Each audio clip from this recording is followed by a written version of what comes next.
웨스트민스터 대열의 문답 7주 21문 사람은 하나님께 창조받은 처음 상태에 그대로 있었습니까?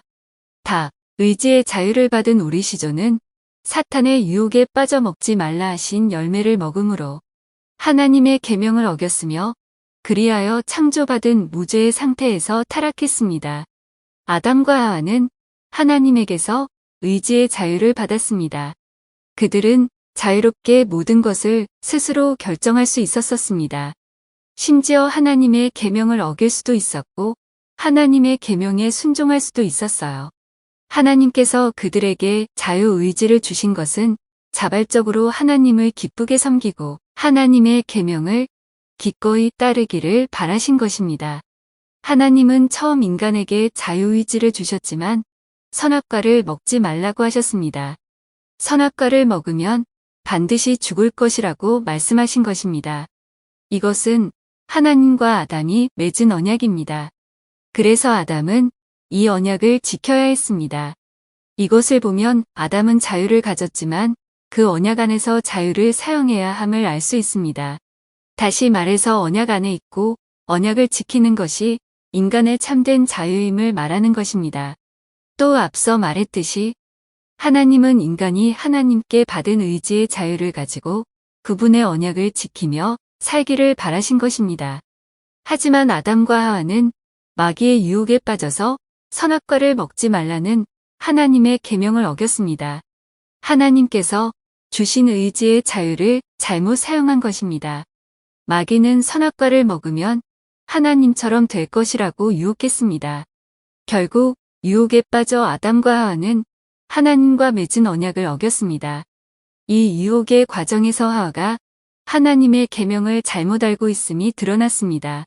또 아담도 이를 막지 않고 하와와 함께 범죄하였습니다. 그들은 창조받은 무죄의 상태에서 타락하였습니다. 우리는 이 과정에서 하나님께서 인간에게 많은 선물을 주셨지만 의지의 자유를 주신 것과 그와 언약을 맺은 것도 그분의 선물임을 알 수 있습니다. 하지만 인간은 하나님께서 주신 선물을 잘못 사용하였습니다. 그들은 의지의 자유를 가지고 하나님의 언약을 깨뜨렸습니다. 결국 인간은 죄가 없는 기쁨의 동산에서 타락했습니다. 22문 온 인류가 아담이 처음 죄를 지을 때 타락했습니까? 답. 아담은 인류를 대표하는 자로서 하나님께서 아담과 맺은 언약은 아담만이 아니라 아담의 후손과도 맺은 것이므로 보통의 출생으로 아담에게서 나오는 온유는 아담이 처음 죄를 지을 때 아담 안에서 죄를 짓고 아담과 함께 타락했습니다. 21문의 내용은 아담과 하와가 타락한 내용입니다. 그들은 하나님의 복을 스스로 거절하고 타락하였습니다. 22문의 내용은 이러한 아담과 하와의 타락이 우리 인류에게 어떤 영향력을 미쳤는지를 말하고 있습니다. 아담의 타락은 아담 혼자만이 아니라 모든 인류가 함께 죄를 짓고 타락하였다는 것입니다.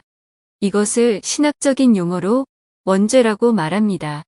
우리는 아담의 타락이 왜 모든 인류의 타락을 가져왔는지 의문을 가질 수 있습니다. 혹은 억울할 수도 있습니다.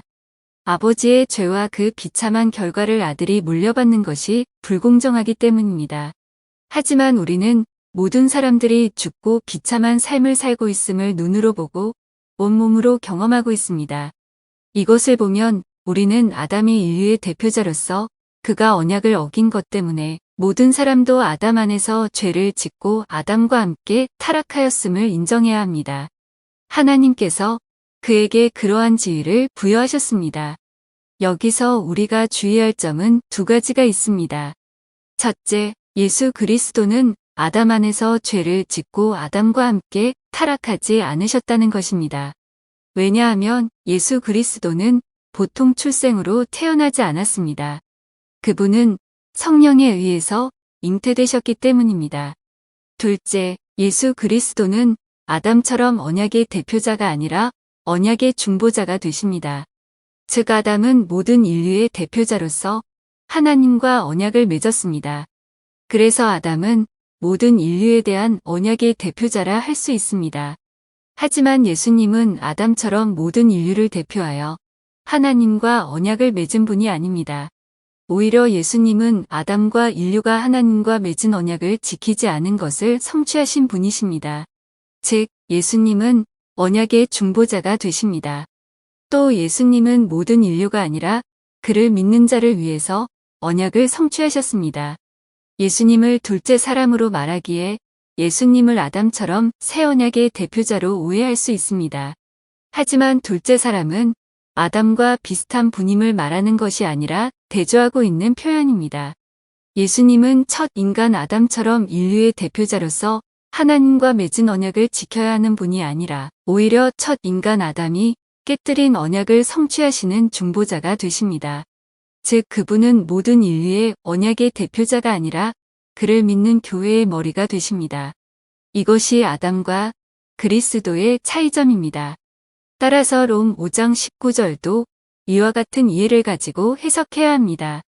한 사람이 순종하지 아니함으로 많은 사람이 죄인 된 것 같이 한 사람이 순종하심으로 많은 사람이 의인이 되리라.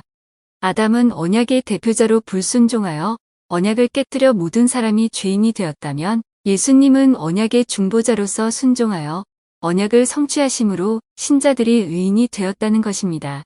이 구절은 아담과 그리스도를 대조하고 있는 것입니다. 하나님은 그의 아들을 사람으로 보내셔서 그를 믿는 자들을 구원하셨습니다. 23문. 아담의 타락은 인류를 어떤 상태로 이르게 했습니까? 답. 아담의 타락은 인류를 죄와 비참의 상태에 이르게 했습니다.